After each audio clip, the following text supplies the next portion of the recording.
এক হাঁড়ি বিরিয়ানি বানিয়েছি, তবে ভাই নেই গড়ে। খুব মনে পড়ছে ভাইয়ের কথা। কোনো রকম ফুড কালার ছাড়া বিরিয়ানিটার কালার অনেক সুন্দর হয়েছিল আর খুব ঝরঝরা হয়েছিল, খেতে দারুণ হয়েছিল। অনেকগুলো খেয়েছি, আবার সকালবেলাও খেয়েছি।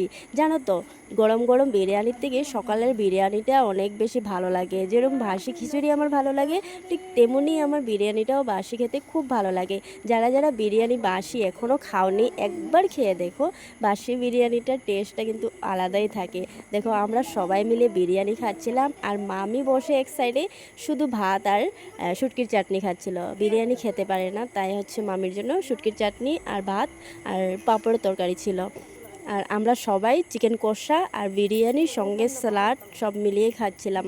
একজন যদি না খায় ভালো লাগে না, তবে কি আর করা যায়, শরীরে যদি অসুবিধা থাকে সব কিছু তো আর খাওয়া যায় না। যাই হোক, আমরা সবাই খাচ্ছিলাম আর মনে মনে আমি ভাইয়ের কথা ভাবছিলাম।